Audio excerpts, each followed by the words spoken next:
Thank you so much, Donna, for having me. I have been in cybersecurity for about 27 years now. At the time, we talked about security. When I joined, we talked about security as controls and policies more than talking about it as cybersecurity broadly. Over my long career, I spent time on the consumer experiences, SMB platforms, and now I'm on the enterprise security side. And we are trying to make sure that hybrid world can be truly secure and people can work from anywhere, use any device they like, but their transactions, their interactions are secure. That's kind of been a theme today. We had a question this morning about with colleagues from Waymo around whether or not autonomous vehicles will lead us to a future where we might actually be working in the vehicle. And then are there a different set of considerations when you're a moving target? Oh, that plan kind of worked. Yeah. Sam? Oh, go ahead, Shayla. And mobility is a fascinating field. It's undergoing its own transformation for the expectations the world has for them, and security, entertainment, infotainment, and mobility are all coming together, where car manufacturers are thinking about car being next best thing to being in an office. I love it. I love it. Well, it really strikes me that not only the presenters, but this community here today is really a bunch of visionaries and dreamers, right? We're here because we want to redesign consent. We want to shape the next iteration of digital trust. And so, you know, whether it's grounded in self-driving cars or the quantified self technologies of the future, there's a lot to take into consideration as we think about what the dream state of digital trust would be. Some of our presenters have hinted at it with new models. But with Shayla here and Donna here as two visionaries, this is an opportunity to do a little future state dreaming together. So I am going to be putting up on the screen some what's called blue sky prompts. They're sort of fictional prompts. Some of them may even be ripped from the headlines in some way, shape, or form that Donna and Shayla are going to respond to. We'll also be putting the prompts. I'll also be putting the prompts in the chat too. So the audience, you can respond with your perspectives as well. Sound good? Sounds great. All right, I think we're ready to dive into the prompts. The first one is, Elena is a senior in high school with an interest in data, technology, and design. She was programming before she was driving. When she reads about cybersecurity concentration in college, she's just not sure how she fits the mold or if she fits the mold. Donna and Shayla, with Shayla going first, what does an ideal education or career pathway in the perfect world look like for Elena? I'm, first of all, very glad to hear Elena, in your hypothetical scenario, started programming while still in high school before she started driving. That's truly amazing. We need more young kids and women in STEM. So that's the first awesome thing. Cybersecurity is a very, very inclusive field. I can't imagine anyone that does not fit into the mold of cybersecurity. We are a diverse group of professionals actually come from different backgrounds to make the world a better place. What draws, if I can broaden the conversation a little further, is what draws people to cybersecurity is the mission. The mission of stopping the attackers from, say, stealing your personal identity, or stopping the attackers from taking the critical infrastructure down. So there is a role for every kind of programmer in cybersecurity. So let me take you on a few paths. One path is the threat path. So there's the threat hunting, there's the threat detection, there's the threat remediation, all of that, managing the threat life cycle which for that role, people start in security operations center. Then there is a security engineer role in any organization. We want security to be built in and not bolted on. So organizations today still go through pen testing, red teaming and blue teaming exercises. If you know these expressions, it's about simulating an attacker and defender in finding and blocking cyber threats in an organization.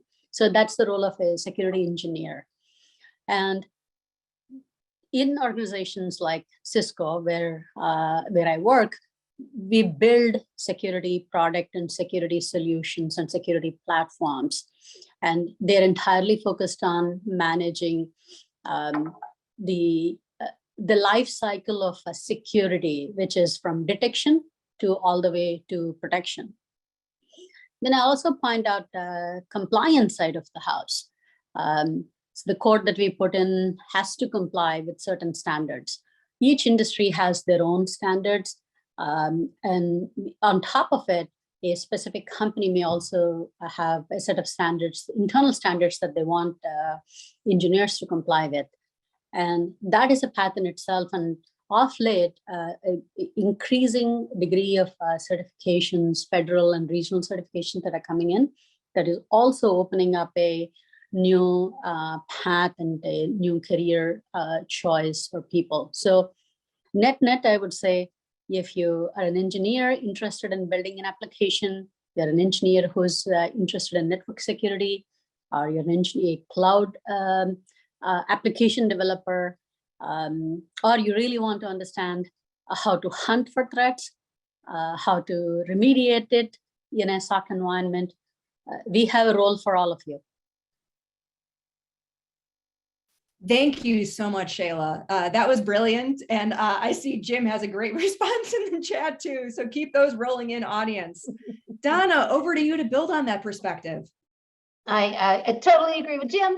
And Shayla, I love the way you really presented this diversity of roles. I think that across today, we've also seen a really different set of voices. And so I might kind of pull on the thread of that a little bit and then go back to Elena's exposure to coding when she was young. It doesn't automatically mean she becomes a coder any more than it automatically means that she might become, I don't know, an attorney like Gabe, who is trying to help us navigate the world of intellectual property for the folks that are writing that code, or open source code development and the licenses associated with that. Like, it's not obvious that her path when she was young and I don't know, was maybe working on the robotics team and coding robots, or wherever she got that Girl Scout code, whatever that first exposure was. It's not obvious that law school was in her future, but then that's what's amazing about the journey. Along the way, I think if she's able to kind of follow where her passion leads, it's going to take her into all sorts of wonderful places. And the fluency that she got demystifies the nature of code, makes her comfortable and kind of gives her this ability to say, oh yeah, share your GitHub with me. Let me take a look at what you guys are doing. I'll just hop in there and try to understand it a little bit better. Or to say, wait a second, did you put your credentials publicly on that GitHub? That doesn't seem wise. Like, this area of inquiry, I think, is somewhat endless. A lot of the paths that I see today, the folks that we're working with on a regular basis, are folks that are coming to an interest in this space because they've been greatly concerned and they're advocating. This kind of goes back, I think, Shayla, to the point that it's the mission that drives us. They're advocating for what they see in the people that they're actually trying to serve. So that may be a data analyst in a marketing department who's now realizing that, oh, the data that I'm getting in from my marketing efforts on Facebook and Instagram somehow don't quite match up with the data that I know about this person, or maybe they do match up in ways I wouldn't have anticipated that the social media companies would know. What's happening there? What's happening there in terms of the data? I thought the data that we were translating back and forth was safe or maybe anonymous, and it turns out it doesn't look like it is. It's that moment of inquiry, that moment of being invested, that I think then says, hey, This might be a space you could do work in. There's so many different places. Application developers, UX and UI developers, the individuals that are actually creating that moment when we are making a security decision, when we're clicking on the choices for a cookie consent, they need to be security savvy. They need to have, I think, maybe one of the things that's the least obvious is they need to have relationships with the people in the SOC. Shayla's talking, I think, very eloquently about these individuals who are at the front lines. They're the ones that will sit down with you when you find out you have malware and they'll help you fix it. Or they're the ones with Proofpoint that are creating these dashboards by which we can see what email traffic is happening and where we're getting threat intelligence. That then hands off to another, very often business or technology professional who's trying to then help us navigate it as the people at the keyboards. So I hope she sees that if she can take this set of passions that she's got for the people that she decides she wants to have an impact on, and then draw from those cybersecurity coding roots, she's going to end up having careers that we wouldn't have even dreamed of. So true. And a certificate in cybersecurity analysis would indeed help, as Sherry pointed out. Just to keep moving on and flying through the sky, Donna, take a couple deep breaths because you're going to be answering the next one first. Our next blue sky prompt is all about the fictional state of West Dakota, because we've got a South Dakota and a North Dakota and a West, and now we have a West Dakota. So West Dakota has received some federal funding to connect more people to high-speed internet. With this really exciting development comes the need for training organizations and individuals at all levels, just as we heard from many of our presenters earlier, including those who have rarely used connected devices. So what's the strategy for empowering trust, literacy, and fluency? This kind of keeps pulling on the thread you were pulling, Donna, so have at it. No, I love this question. And one, I'm wondering what happened that left us with the state of West Dakota. And I haven't met their university fellows yet, so I'm kind of eager to meet them. It is an exciting development. And while West Dakota is fictional, this is a real thing. We are seeing real initiatives coming out of Washington, D.C. and coming out of our state efforts to actually bring high-speed internet to folks that have never had it before. And that's an incredible moment of opportunity for us to think about, okay, who is it that's actually involved in laying down that infrastructure? How could we then partner with, in some states, that's going to be roads and transportation. I think later on, we might even hear from some of our colleagues here in the state of Arizona that are engaged in this kind of work. It may not be obvious to them that the time might be right now to engage with the university, with the local community colleges, with Cisco, really thinking through what equipment are we gonna want to put out there? Who would actually be able to take that equipment and then have the work and diligence of maintaining and keeping it safe? What are brand new capabilities that run alongside the work and the capabilities that we put out there? How could we start thinking about inside the K-12 schools that now have access inside of the community colleges, helping them to really build up their own capacity, local capacity? Libraries are amazing places. We learned through the pandemic that so many of our rural students were finding libraries and McDonald's and Starbucks parking lots where they were reaching out. Like, those are unanticipated places, but we know that we're very clever and driven when we want to figure out a way to get online and to do what we need to do. So more access just gives us more and more points and opportunities, I think, to, in really creative and wonderful ways, start working people with them directly where they are. Shayla, what do you think? Yeah, this is a very interesting prompt. I've been thinking about it, Donna, even as you speak. You talked about what's the role of various entities in this equation, in making sure that literacy is out there. It's an exciting challenge, right? Which is access to high-speed internet unlocks many opportunities for local businesses when you think about it. And it definitely also brings access for everyone to the digital world. and rest of the world really has to offer to an individual. So when you're thinking about trust literacy, there is a role for the individual and what the individual needs to do. But I want to touch upon the commitment businesses have to make and the government has to make in making sure that trust exists in every transaction. So this is where we come back to, say security has to be built in and not bolted on. So what we are doing as businesses is establishing the zero trust architectures. So because we no business delivers a service by itself, and we deliver services as an ecosystem of player. There is an application we built that we launched through a cloud service provider, and the user himself or herself coming from accessing that capability through somebody else, not directly. So there's a chain of people that exist in between the service and the device or the user. So what we are doing is, leading with a zero trust principle and delivering that capability through the entire ecosystem.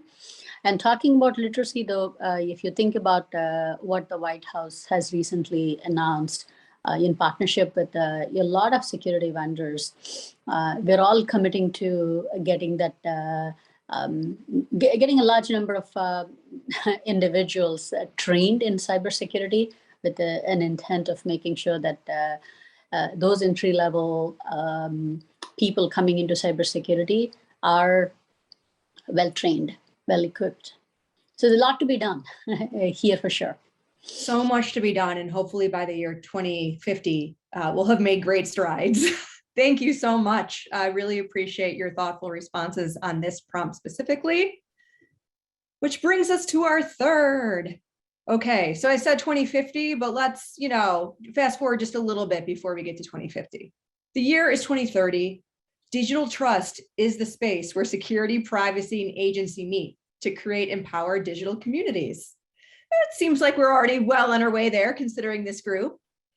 But in the year 2030, given that, what does a digital trust experience look and feel like? And this is, by the way, this is purposefully vague. A digital trust experience, this could mean signing terms and conditions. It could mean using blockchain. There's so many interpretations here. So let your imaginations run wild. And we will start with you, Shayla. This has been a fascinating conversation so far, Sam. So I think about it as for a future state, security that works for you, not against you. And when you talk about trust experience, it's about everybody feeling secure, where the right controls at the right time are applied, and security by itself is not visible to anyone that is experiencing this digital world. I almost think of it as it's even less about security experience. It's more about if you're trying to collaborate with someone, is that collaboration secure? When you're connecting with someone, is that connection secure? Where security is taken for granted. Security needs to be ubiquitous and invisible to us. That would be my aspirational state. Maybe I give you an example to make it somewhat of a concrete thing. If you went back in time like 20 years, the encrypted networking needed like a CCIE to set up an IPsec. And today it's built into every click. So that's what we want to achieve. So think security as invisible when you look ahead, and it's more about the feeling of security rather than experiencing security. I love that you say that about the feeling. When we talk about trust technologies, we don't always talk about feelings and emotions, but as more of our lives are taking place online and in digital realms, there's a lot of emotion wrapped up in our identities and what we're accessing and what we're creating. So thank you for raising that really important point. Next, over to you, Donna, to build on it. Oh, thank you. Yeah, Shayla, I think there's a lot of profound, I think feels like the right work in what you've described that future to look like. And what an interesting opportunity for us to kind of work through how are we actually going to do that? Because I totally agree with you. And I think that it's real and meaningful work. And the time is now. When I think about that future, we're starting to use the word trust more colloquially. So whether it's situations in the pandemic that was a forcing function for that, political situations, not only here in the United States, but globally, that are starting to have us look at that. The ability to see really incredible deep fakes online, where we're now starting to get kind of used to the fact that that's not Tom Cruise, is it? Like those, we're becoming so much more familiar with things where we get to kind of stop and ask our question, is it real or is it not? That I think it's an interesting moment of time for us to then say, okay, let's shape that experience. Let's try to be part, not try, like, let's figure it out and be part of really shaping that. When I think about what that experience should look and feel like, the first word that comes to mind for me is it should feel respectful. It should feel like an experience where there is a subtle but intentional moment where you are given that thoughtful, whether it's an interaction that you click on your, I don't know, it's the future. So maybe you touch a wearable device of some sort, but today, let's say that it's something subtle that happened on your phone, in the same light as a fantasy football app might send you a notification that one of your rostered players is injured, and that's useful to know. We're getting good with that kind of thing. What if you had these micro interactions that you could kind of set the pace for how much you wanted those, when you wanted them, what time of day you wanted them, which device you wanted them on? It was easy to set up so you didn't have a cacophony of all of that happening. And in those moments, when you're sitting in the waiting room in your doctor's office, there were ambient opportunities for you to see. You could connect your data records in a safe and secure and interesting way. And here's a moment of time where you're going to be waiting. Let's provide some value for that moment where you could then intentionally and actually deeply think about it, because it's contextual for where you are. The fact that, hey, that might actually be useful. Start simple with things like reminders for your next appointment, or opportunities to fill out that paperwork in a digital format. Opportunities to say, hey, we partner with this hospital. That hospital is part of your network. Some of this data could be shared, but we don't want to do that without making sure you understand that it's happening. In little elegant, painfully simple ways. I just think there's a tremendous opportunity in front of us to have these experiences feel like ones we build upon. Okay, yes, I'll share some of my contact data. Okay, yes, now I trust you. I'll share a little bit more data. If there's a breach, to be able to quickly pull back and say, you just breached my trust. I'm not so certain anymore. Let's draw back a little bit and make that a two-way conversation, an interactive conversation between us and those that have our data around us. Yeah, no, I love this. And I even think, like, how was your trust experience? Like even asking questions and getting feedback after that experience would be so helpful. But I also love that you brought up automation and balancing that with personalization. I like to think that all these blue sky prompts, or the sky exists in the very same world as Elena and West Dakota and this prompt in 2030 as well. And so when we think back to the previous prompt about helping people who've rarely accessed or used connected devices and how to get them up to speed, it's going to have to be a balance of honing their intuition, but also providing automation, because to equalize. And so they know, to prompt them what to do next, or give them, like you said, Donna, really great insights for what paperwork they need to fill out, to get to the next step on their journey. So definitely love this balance of automation and personalization that I think we're heading towards. Okay, who's ready for the final question? So can I just add on to what Donna said? Please. To the previous question. Threats are becoming very bespoke. So as we think ahead, we need to have solutions that are bespoke. So we think about use cases as in user X is trying to do something, and then it's a broad swath of an use case for which security industry trying to put security controls in place. That is today's state.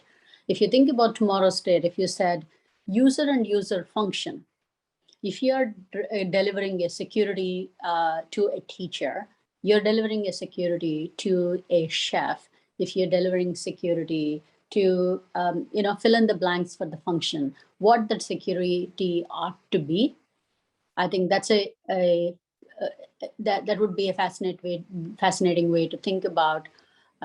Solutions are personalized. I think, Donna, I just wanted to take your concept a little further for where we need to be. Thank you so much, Shayla. Really appreciate it. We have just 10 more minutes for our last question, and I'm really excited about this because I promised there'd be talk of 2050, and boom, we're there. You thought we were taking cars today on this fantastic road trip and adventure and hiking? Nope, we've been time and space, and we're getting in time machines. So hop in, we're going to 2050, where everything takes place online with sensory interfaces becoming more affordable and mainstream, enabling people to feel, taste, and smell. So think about developments in haptic devices, feeling vibrations, actually being able to smell, taste, and feel what's in front of you. What new digital trust roles will be needed to maintain and push the boundaries of human achievement in that environment? Donna, over to you. I love the idea that we could think about jobs of the future. And I remember some research from a team that works in skills and competencies called Skills Engine. And they had looked at a taxonomy and a tremendous amount of wealth of data. And what they discovered is that the vast majority of new jobs aren't new. They're not net new. They're really unprecedented compilations of previous skill sets. We just wouldn't have imagined those previous skill sets now being required in the same role, which is kind of like we're remixing in a really interesting way these kind of roles of the future. If we're going to be able to smell, there are not a whole lot of marketing professionals outside of companies like Chanel who've thought deeply about smell-o-vision. There's some pretty hilarious commercialization stories out there about how it's failed miserably. And yet we know that smell is nostalgic. We know that restaurateurs understand it well. We know that a savvy real estate agent will bake cookies during an open house. They're doing that for a very specific thing to evoke. That's a very different kind of design orientation. And if we're going to do that in a way that engenders trust, then we want to, and I'm just going to kind of run with that metaphor, we want to be able to do it such that we understand what you find delightful and what you don't. We understand how we would think about a memory that you had. I had a trip where I was visiting a university that was very close to fields where they made ginger, where they grew ginger.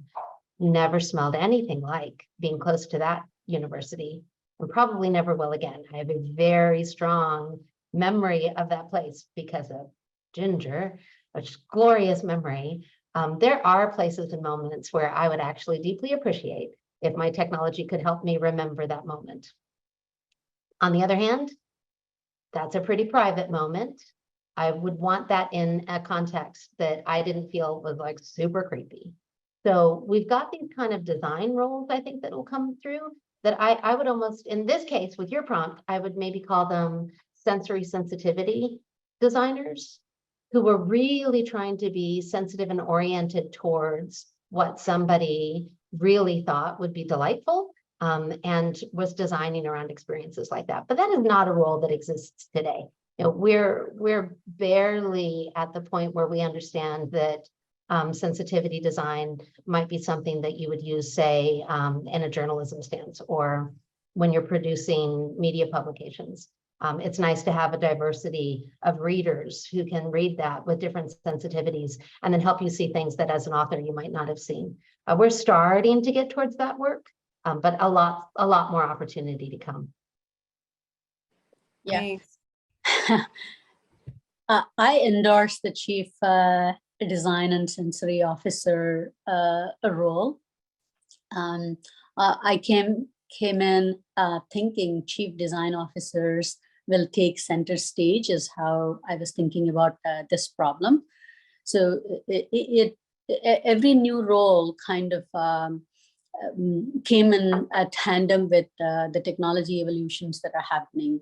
You know, there was a time we had the chief information officer, and then we added the chief privacy officer as we started gathering personal information, your age, where you live, kind of a thing. And then we said, okay, it's the information and security officer, and broadening that function.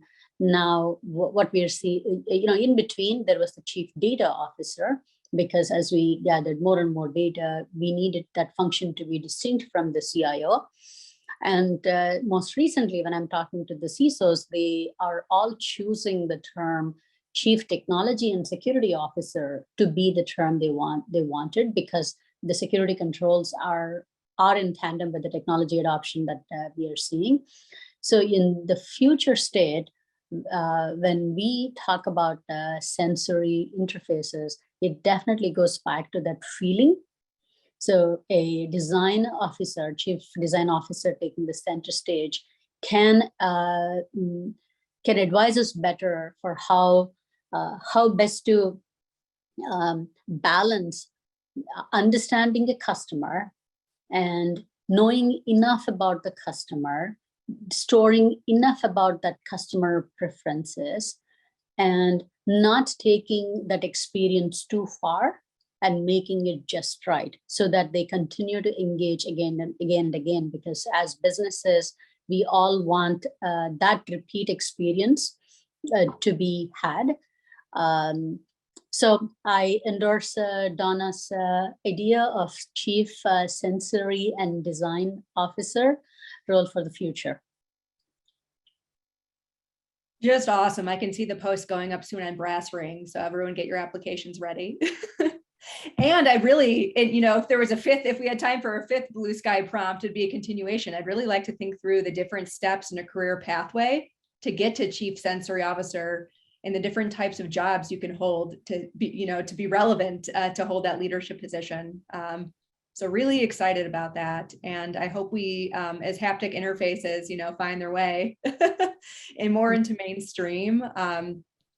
We're lucky that we have leaders like both of y'all working on things like ethics and design. So much appreciated. Donna, any final thoughts? I'm going to ask you both, since we just have 3 minutes left. Any final thoughts that you didn't share here today that you would like to share in terms of what's next and what the dream state is? You know, I think maybe in the context, Sheila, of the kind of conversation that we're having here together, I think we need to have more conversations like this, where we're bringing the voices together, you know, executives and leaders from industry with students that are trying to figure this out inside of the work that they're studying, and then broader communities. Like, we just need more forums to have these conversations. It does feel to me like there are established places where you know to go for conversations in specific fields. So Adobe has amazing conferences for design, and certainly Adobe and Meta and these other creative companies are going to be at the forefront of experience creation. And then places like RSA, Black Hat, those of us that are in the cybersecurity profession properly, we've got places that we're working. Our worlds don't necessarily collide very often. So I am at one point just wanting to, you know, thank Sheila for joining this conversation and to kind of challenge us, like, how do we figure out how to have more of these discussions, how to create more workshops, how to work more together in terms of like the certification programs that we're creating. Like, how do we really foster these kinds of opportunities to work together? I think that's kind of where my head is at as we leave. What about you, Shayla? Um, as we talk about sensory interfaces, the last question you asked, now we're beginning to talk about human experience online, not talking about digital experience anymore. So when you talk about human experience, the ethics of how we are doing what we are doing matters quite a bit, because a lot of experiences that we deliver today are machine learning based, AI based. So that is a boundary that we have to always watch for as we deliver these experiences. And Donna, happy to join you any day. Every time I talk to you, I learn something new. Happy to support the team on any kind of training programs or others that you're thinking. Cisco's team is here to support you, either in curriculum design or in even having people come and deliver your lectures. So that's my commitment. Thank you, Shayla, so much. It's such a joy and an honor to have you here. Thank you so much, Donna. You've been such a wonderful MC today, and it's been awesome getting you to share more of your perspectives in this format. So thank you both. And we'll move on to a short 5-minute break.